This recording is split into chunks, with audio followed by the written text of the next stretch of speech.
Hey everyone, welcome to Reading the Green and our Golf DFS show. My name is Mike. Got Jordan here tonight on Tuesday, August 16th. We have our Fedex St Jude Championship recap, the BMW Championship preview, and I like when we just have some one-on-one time because we get to talk about the things that we want to talk about. And we don't have Kyle bugging us about, stats and strokes gained and all that. Just judging us for wanting to talk live tour and making fun of it. Yeah, so you can bet there'll be some live talk. But so Jordan, how you doing? You're out of town this week, right? Yeah, doing well in Chicago. Hanging out at the in-laws all week, which is as fun as it sounds. But I'm outside right now in this little screened-in patio. It's great. I do like recording from here. It's much more enjoyable than my office at home. Yeah, you probably feel tempted by work and all that. So yes, sounds good. Except I didn't get to golf tonight, which is really. Isn't men's league over? You guys already had your championship? No, it starts next week, which we're not going to make it because I haven't been there for 3 weeks in a row. And I was carrying the team with that sandbag and handicap I had. Yeah, you were. Speaking of sandbag and handicaps, I'm up like 2 full strokes now on the year after I played my 9th round, and so I'm feeling good about the direction of things. I'm hitting the ball great and I'm not scoring, and it's working out perfectly. Good. Well, it's probably you had played the same course so many times in the last how long were you a member at your previous course? 8 years. 8 years. It's not a overly difficult course to begin with. I know slope and all of that matters, but like it's one of those, like when I go back to my hometown course, very similar to Island View. I play better there. Yeah.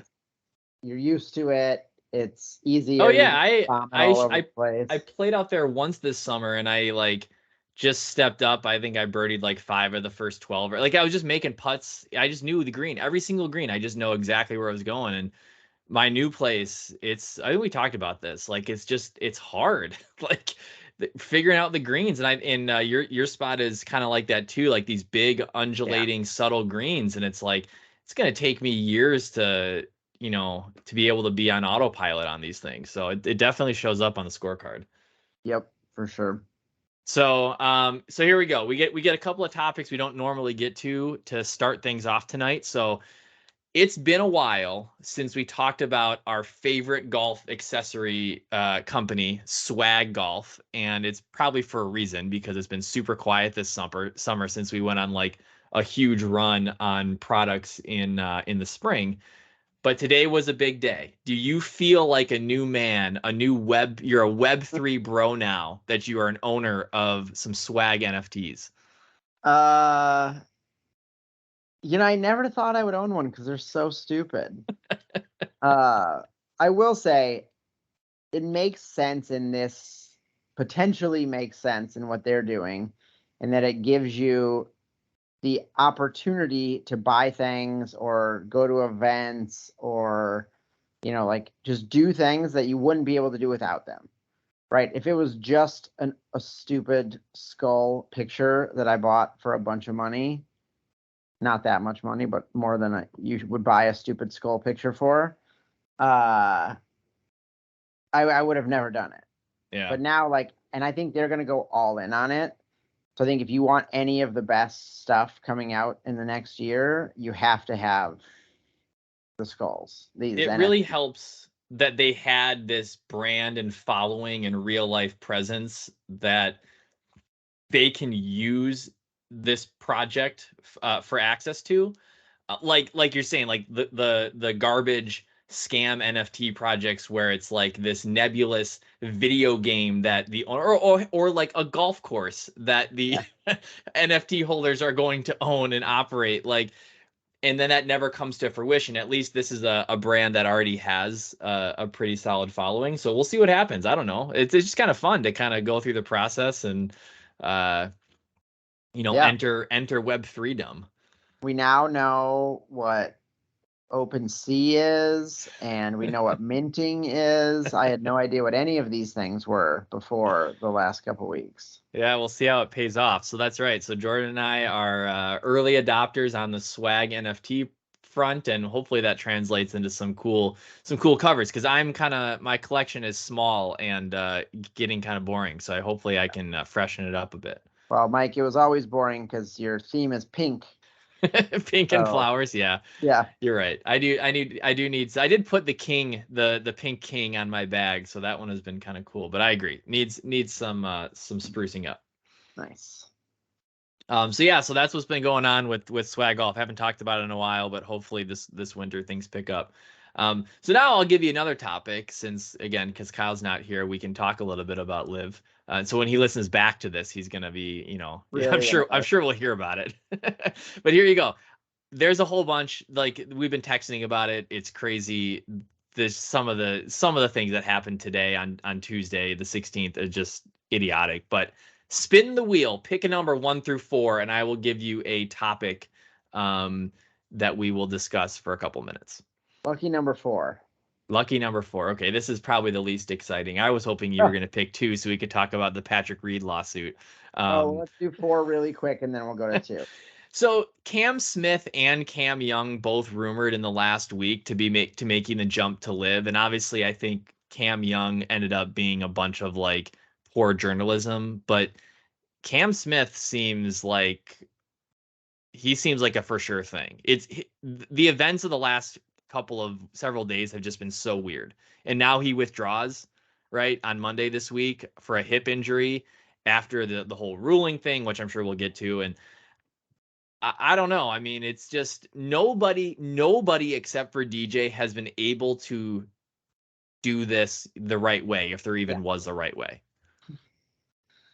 Yeah, it's amazing how it's just bad PR after bad PR for you. Like, just come out and say it, or don't negotiate it until the season's over, right? Yeah. Like, I don't. The one thing with Cam Smith, I've read a little bit about. There's talk of them doing an entire like Australia swing, right, which would be cool. I think it hurts Live Golf in general because the time zones are so screwed up that you're not going to be able to watch it in the world's largest golf market. And it also hurts. I think it probably hurts Americans' brands more than Europeans and whatever. Right. They're already playing in different time zones, and you can watch them. Sometimes you can't watch them. Like I got into a big argument with Ari, who we had last week, for 2 hours over dinner, talking about how, or like Phil Mickelson is as big as he is because he was on TV 25, 30 weekends, maybe 30, 40 weekends a year, prime time competing. If the Live Tour is only 14 events, and if you play bad in half of those, or not great, I guess I know they've got their stupid shotgun thing, so you can still be on at the, like, I don't know. It's just, you're not going to build the same brand over all the years. I mean, maybe like Australia and those other countries, you might be able to still make it work, but Americans, like Taylor Gooch, is never going to be a household name because he's only playing, a fourth of the weekends year. Well, and I think that's what those guys are starting to figure out, that like the upfront money is good and all, but all of a sudden, like, where does it go from here? And they don't have the access that they wanted, and they don't have the eyeballs, and now they're just playing exhibition golf, which is what they signed up for. And I think too, with Cam Smith, like, and he's been open about like when he won the Players and his family was in town, and that was like the first time he had seen them in 2 years, and he hadn't gotten back to Australia and whatever.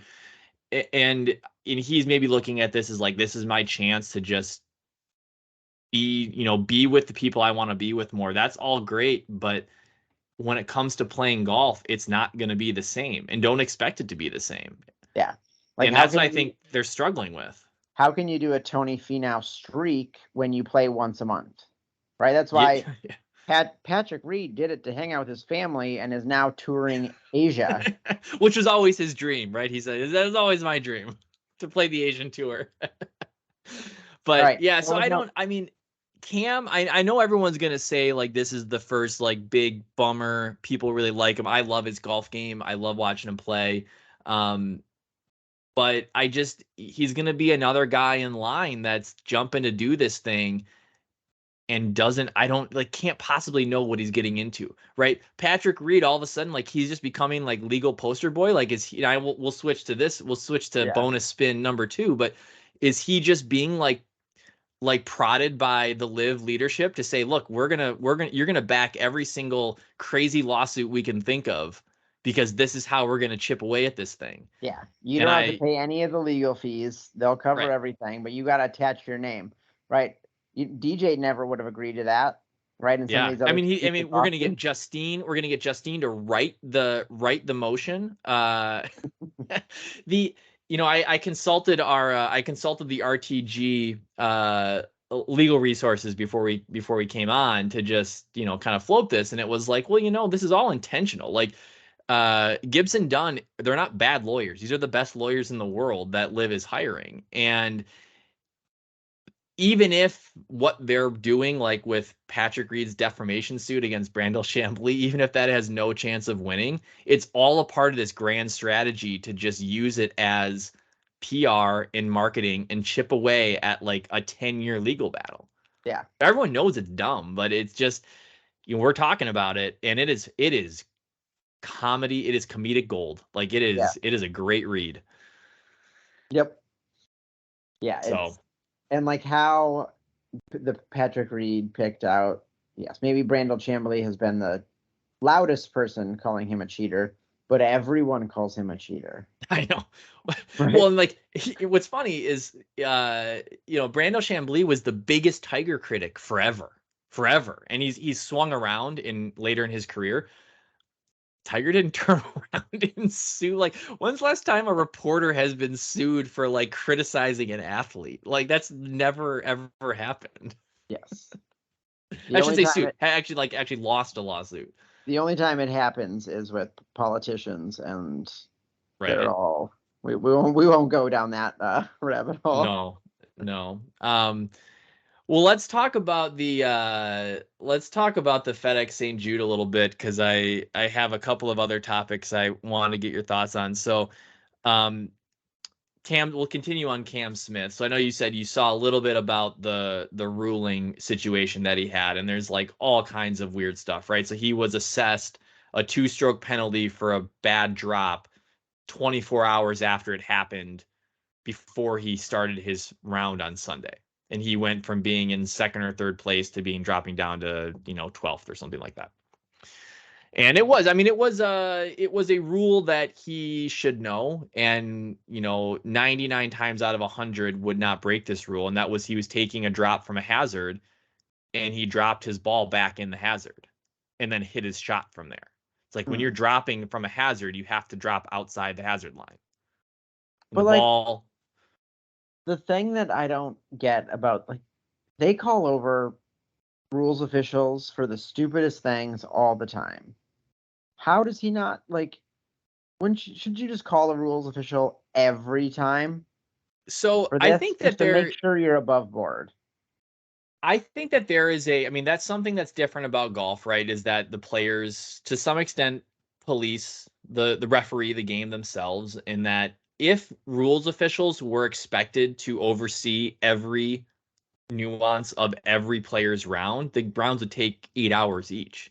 Oh yeah. Like, there's no reason to do that, especially for stuff that is this simple. And I think that's also why they have the video replay rule, that you can assess penalties later, because it's like, we can't monitor the entire thing. So anyway, so I had a friend text me, there's a listener league player, Spicy One, text me and says, like, okay, this is ridiculous.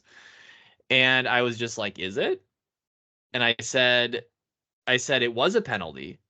It's too bad it was him, given the timing of everything. There's no evidence that like the referees were disproportionately reviewing the footage of his round because they're out to get him.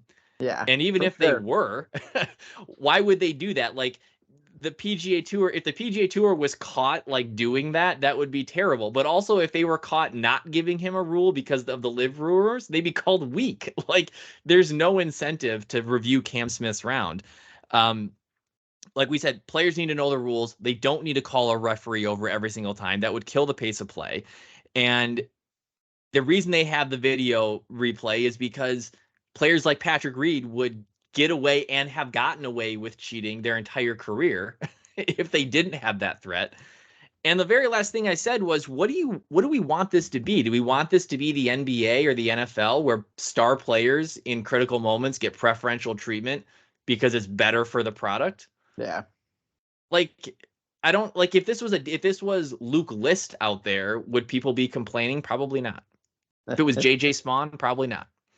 Yeah. If it was So if it was on the Live Tour, probably wouldn't have been called. Well, right, because apparently there aren't rules on the Live. That's like the big argument is like this wouldn't happen on the Live Tour because we don't have rules. Yeah. So I get fired up about that stuff because it's just like, I don't know, but this is how the game works. Yep. Just do it. Yep. Did you watch? All right, Kyle's head's is about to explode. Yeah, he wants us to move on. He talk. wants to talk about golf. He wants to talk about we got to talk about the FedEx St Jude results, which I know you share in our glory that we had picked Will Zalatoris winners all around. So did the rest of the golf betting world. It was super fun on Twitter. All the excitement during that playoff. Did you see the finish, Jordan? Did you see the situation? I did not, but I've since watched it. What were you doing in that situation? Were you giving it a go off the rocks? Driving to Chicago. Oh, that, yeah. No, it was nestled so deep in there. You can't. I don't know how you would ever get a ball actually out of there.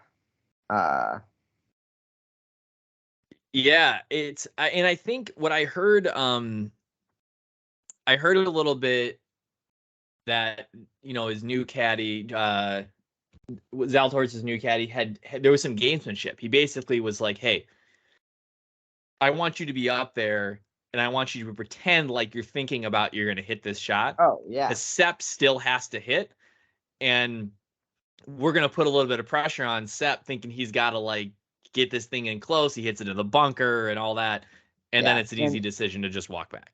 Well, and he had hit his bunker shot before. Right. Also, the order of the shots was so weird. Yeah. It really worked out to Zalatoris' advantage. And of course, I mean, he still had to go back to 92 yards over water and hit this nervy wedge to 7 feet. That was no gimme. I always get so worried that in that drop zone, all he's got to do is just hit a little mound the wrong way and that ball bounces into a divot. Yeah. Yeah. Well, that's he had just seen Sepp drop there too and hit into the bunker. Right. Yeah. So it was, Will was the top guy in our model. He was at 100 on our power index scale. He was our top mentioned player by, I think at least 5%. I think he was around 41%. So it's super fun to have, your top guy modeled. Wasn't a surprise. Get some money on him in DFS and outright and have that all pay off.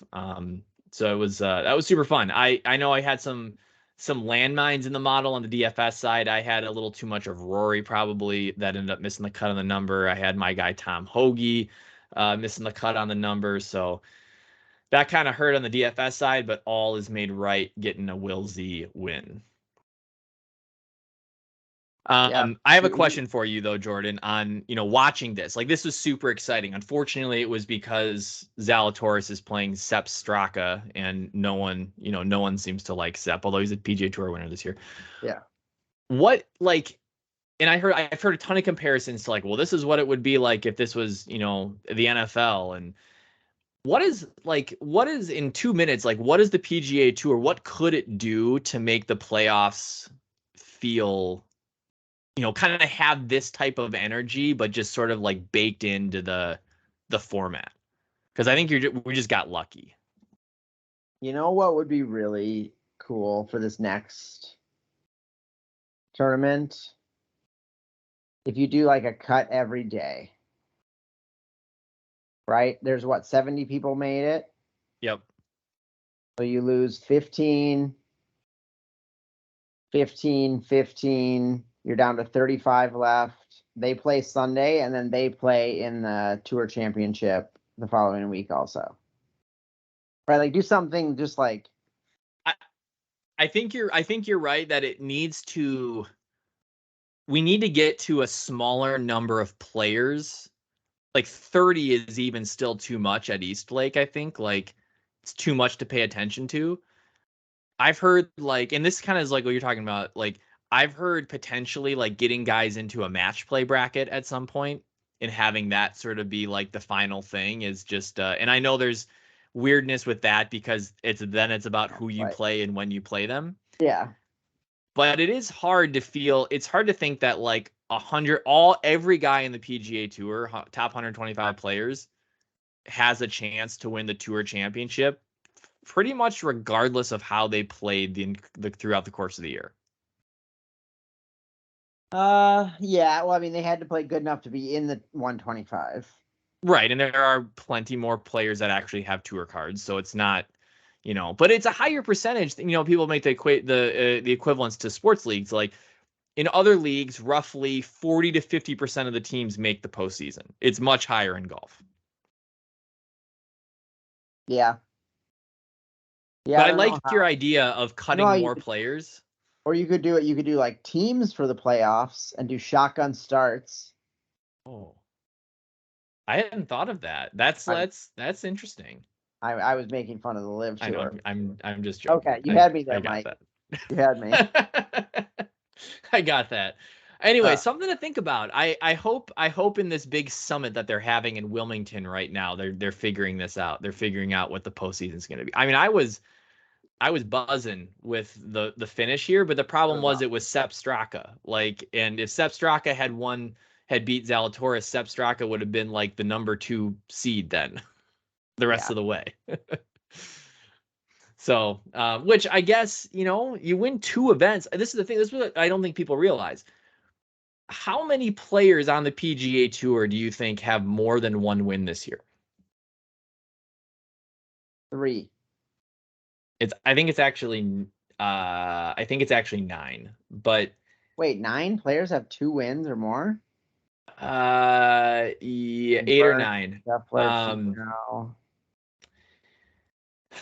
Yeah, now I'm gonna look this up live. But I think so. I think the point is that if Sepp Straka had won, he would have been one of the 10 players with multiple wins on the season. Like, shouldn't he be? Here we go. It is 8 players. Scheffler, Burns, Schauffele, Smith, Finau, Homa, Matsuyama, McIlroy. And Matsuyama, that being like back in calendar 21. Yeah. So those are the 8 players with multiple wins on tour, and those are mostly studs. So like, but if Sepp Straka had won, like you'd be like, okay, well he's one of the only 8 players that have won twice. Like, he's got to get something for that. Well, he'd get a spot in this week's event. Right. So anyways, a couple other things to wrap up with Fedex St Jude. We had our listener league. We had 90 Degree Rule getting his 2nd W on the year. I know that he was feeling some good vibes after that, edging Derek Howard and P. Koziak 3. But big field in the listener league this week. I hope we get the same the last 2 weeks of the season here, because that's just more money to shell out to our listeners. Well, and this week's kind of the last week, right? We're playing till the end. I know, but it's just it's a totally different beast next week when it's, Scheffler starts at -11. Yeah. It's I think on DFS wise, I think they play that just off of the points accrued. I have to double check how they actually award. But the finishing points yeah, are off the actual leaderboard. Yeah. That is weird. All right. Well, let's. Do you have anything else on the Fedex St Jude or just other topics before we get to the second half? All right. So we'll take a quick.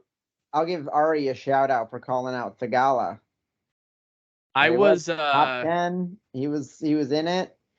When I think he popped up the leaderboard on Friday, and I was like, "What are we doing?" I mean, you and Kyle were heavier on Thagala than I was, and I was like, "Come on, Ari was all over it," and I ignored it. Tough to ignore Thagala. He's been So, all right, let's take a quick break. We'll come back and we'll talk about the BMW Championship.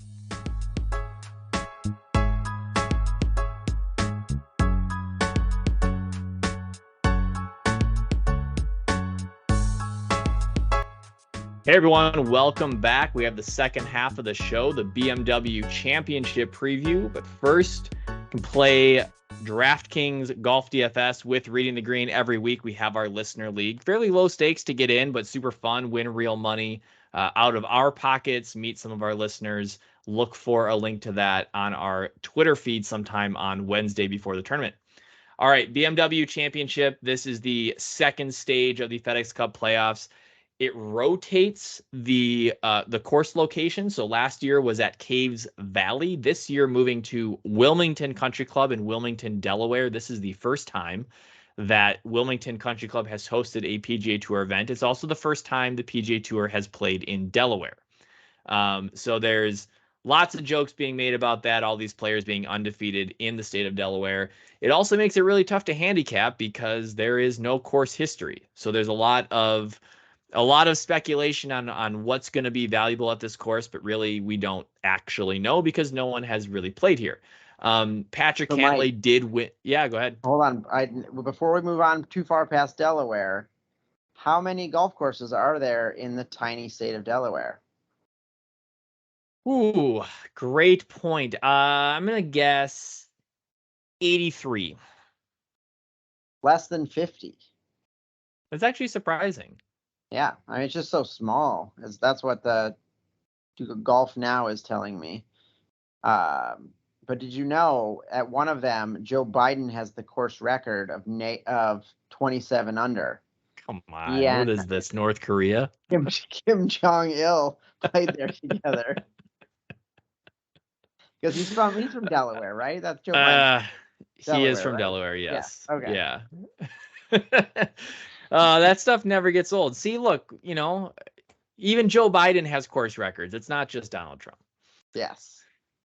So somebody is going to set the PGA Tour scoring record in the state of Delaware this week. We're not sure who it is. Last year, Patrick Cantlay won the BMW Championship, albeit at a different course. And since this only includes the top 70 players in the FedEx Cup standings, there is no cut this week. There won't be a cut next week at East Lake.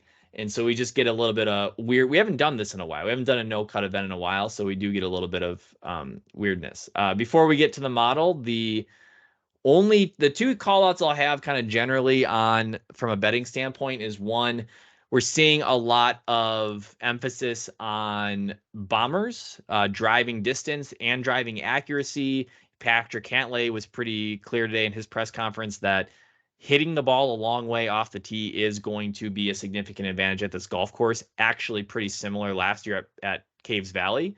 So that's getting a lot of attention. And then enormous greens. I think this is like top 5 in average green size on the PGA Tour this year. So things like 3-putt avoidance, putting strokes gained putting are going to be really important this week as well, because you're just going to have these massive undulating complexes. The other thing I'll say, sportsbooks took a lot of heat on Twitter when odds came out Monday. There are 8 players listed at 14-1 and Rory at 10-1. So 9 players at 14-1 or shorter. So it's basically like, well, the books just assume someone at the top is going to win. Yeah. And they're not going to pay you to pick them. They have no idea. What was Schauffele at? No cut Xander. Is this his event this year? Well, I think he is one of the 14-1 plays, and you're stepping on my core plays. Sorry. But that's okay, because I love Finau this week too. What? Fuck you. But yeah, so it is. You pretty much get to take your pick on the stud side. They're all being kind of handicapped about the same. So with that, Jordan, you can have the honors and kind of give us the model preview where we stand tonight.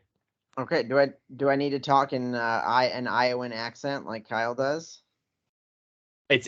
Nobody can recreate that. Oh, I don't know if I can try my best to talk like Kyle does. Just kidding, Kyle. We love you. Hope you're having fun on vacation. All right, top of the model. Right now we got Cameron Young coming in at 44%. Getting a lot of MPI love also there with 85. Next up, this is one of those very value plays that people are loving this week. Emiliano Grillo coming in at 39%. He's only $6,600. So for him to be getting that much love, a lot of people are liking his game. And then we've got three more in the 30s, all at 33%. Kind of a pick 'em: Rory, JT, and Tony Finau. So there's the top five in the model. Yeah, I think it's that's a lot of big names right there to pick from. A lot of expensive names also.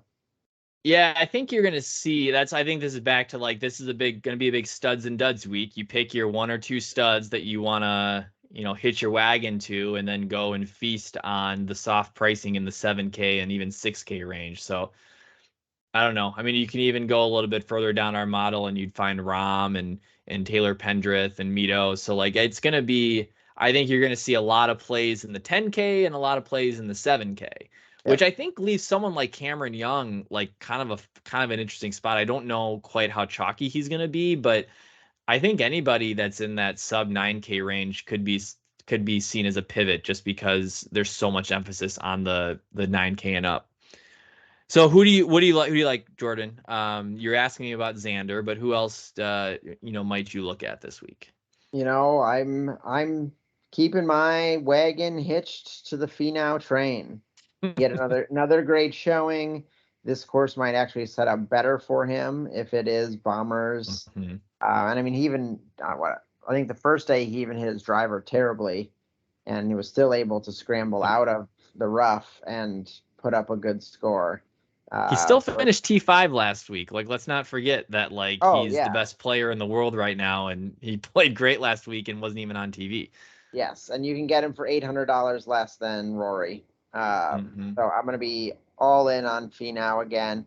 And then we'll do a couple value plays.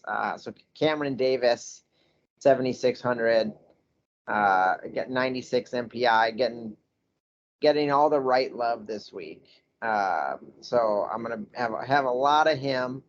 And then the other one is Aaron Wise, kind of right around that 8,000, 8,100, getting a lot of MPI love as well. They're both, over 20% mention share. I like them better than, for a couple extra mentions, you can get Mito or Taylor Pendrith. But those two feel like the good ones this week. Yeah, the only thing, Aaron Wise surprises me a little bit at 8,100, and the only thing that I don't, I think he is well positioned off the tee, ball striking. His three putt numbers were higher than I expected, and I just don't know if that means that he's going to struggle on those big greens. But I think you're right though, is that he's if you're looking for lower owned plays, like check this on Wednesday, but an $8,100 Aaron Wise, I think is probably somewhere where you could find a good pivot. I also, you asked me about Xander. I think, Xander's kind of fitting in the middle of our model right now. He's only at 16% mention share as of Tuesday night, but 89 on the power index scale. He's the no cut king. And I have not played a lot of Xander lately. He's not that far removed from winning all, 3 events in a row or 2.5 events in a row. And so you put him in a no cut field now and he's still, pretty sharp. Hopefully he can go in a little bit under the radar there too. I could start some lineups with Xander at 9,600.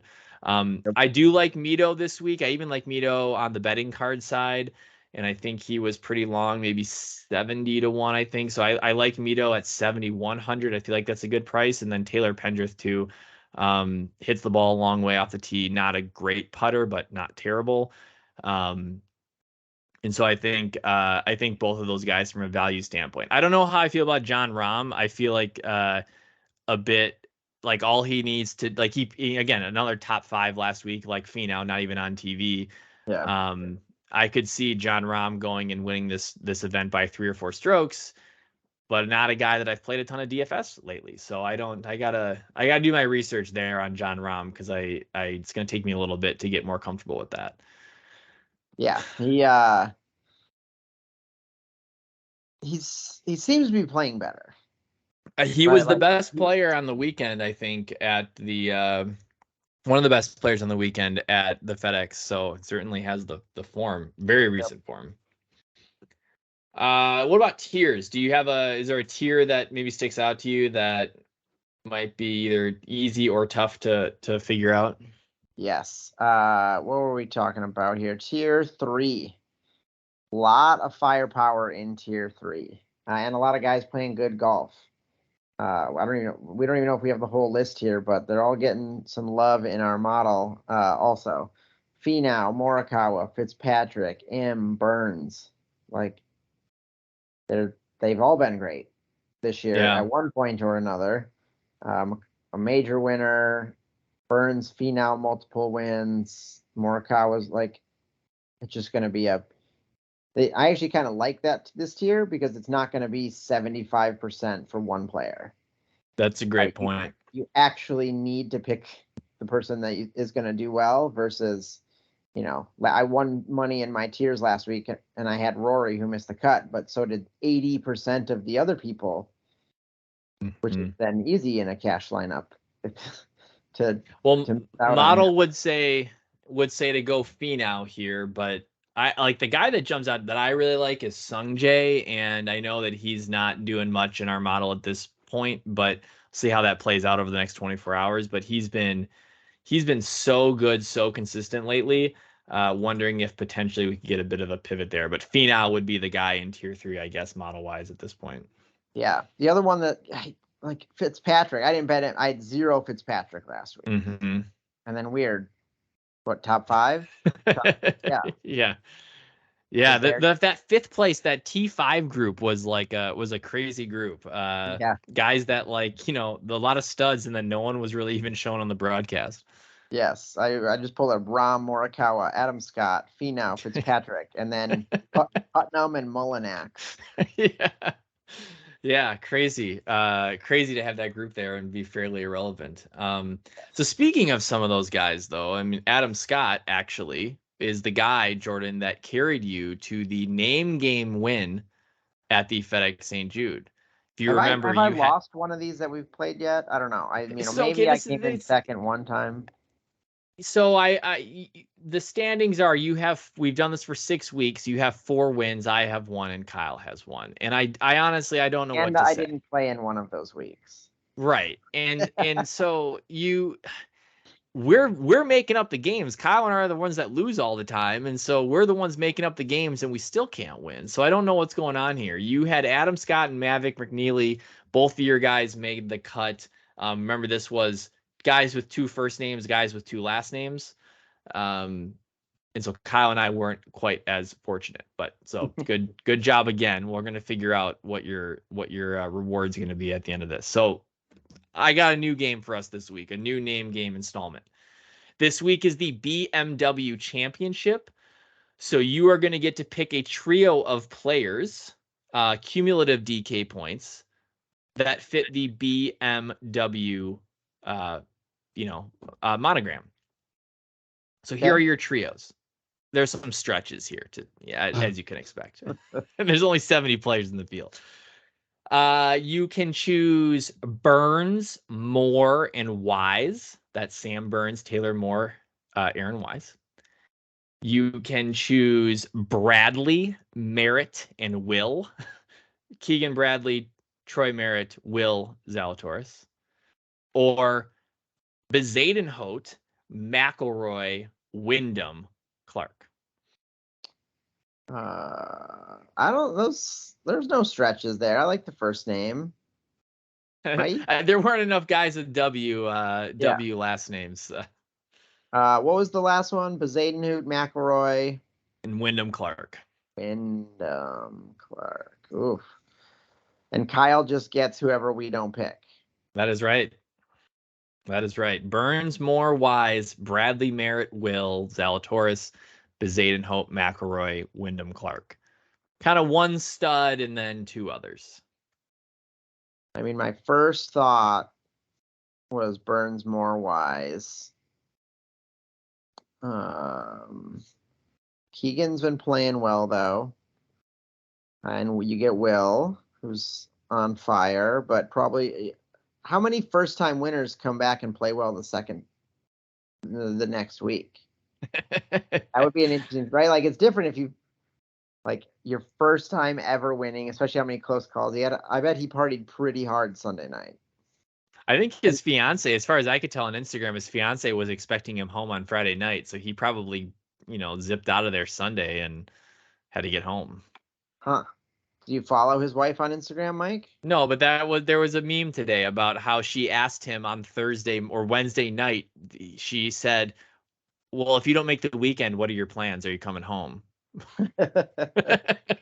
God, man, he needs to find a new one already. He's not even married yet. The comments were awesome. They were like, the only question worse than that is, what hole are you on? Oh goodness. All right, I'm going with the first group. Okay. All right. Shoot, that's the one I wanted. Good Burns, pick. Moore, and Wise. All right. Well, Kyle will be happy about this because I'm going to take Bezaden, Hope, McElroy, and Wyndham Clark because I think Wyndham Clark is going to be a sneaky play this week, and that gives Kyle Bradley, Merritt, and Zalatoris. He'll be happy to have Zalatoris on his squad. He won't be happy to have the other two guys. He's gonna be mad about the squad, but like the captain. Yeah.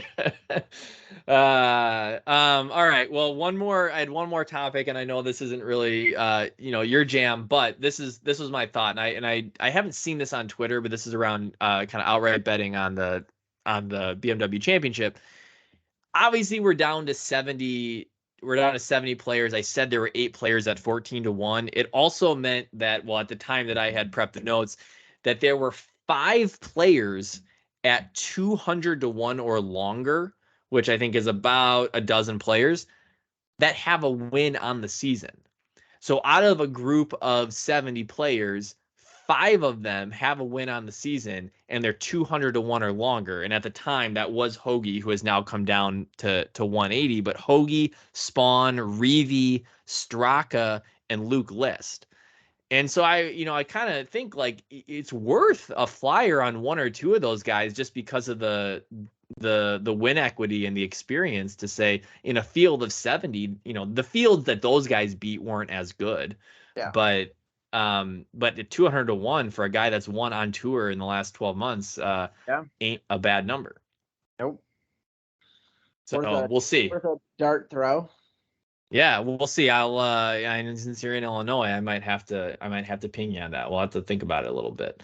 Sounds good. Yes, I can bring you back pot and I can gamble for you. Hey, in Minnesota, we have legal edibles now. Is it officially? Are they for sale now? Yeah, there's a dispensary up in Cabin Country where I was last week. Not that I went in there, but I saw that it was open. Wow. Yeah. So it's I think August 1st was the date. So you might need to start getting into those while you golf, so you think about golf less. It was I was playing a few weeks ago and at my dad's club, and I went into the locker room at the turn, and they have 10 different snacks in snack dispensers that you can get, and one of them is filled with Mike and Ike, which one of my favorite candies. And so I threw a few in a cup, and the locker room attendant goes over and goes, "Hey, be careful with those, man. I got 5 milligrams of THC in each of them." And I was like, "Are you serious?" And he was like, "No, I'm just kidding. Wouldn't that be pretty cool?" And I was like, "Well, in a few weeks, you probably can." And what's stopping you from going and getting a THC license or whatever you need? I don't know. I don't know the right terms, but and then just having your gummies in the snack dispenser. You sell beer. Yeah, that's someday. Someday. No, I know. All right. Any other final parting comments for the show tonight? No, it was good. All right. Well, enjoy your time in Chicago and the in-laws and everything else you're doing. And tune into the BMW. You know, if this would have been next year, it would have been in Olympia Fields, and you'd be going. So maybe think about that. Might have to. That would be worth planning a trip down here. And you know what? I might want to go too. So Well, maybe let's think out in the patio. Let's think about that. All right. Well, you know where to find us. You can find us on our YouTube channel, Reading the Green, any of the major podcast platforms, of course, on our Twitter feed at RTG Podcast DFS. We'll be back in a week to cover the results of the BMW Championship and preview the last tournament of the PGA Tour season, the Tour Championship at East Lake. See ya.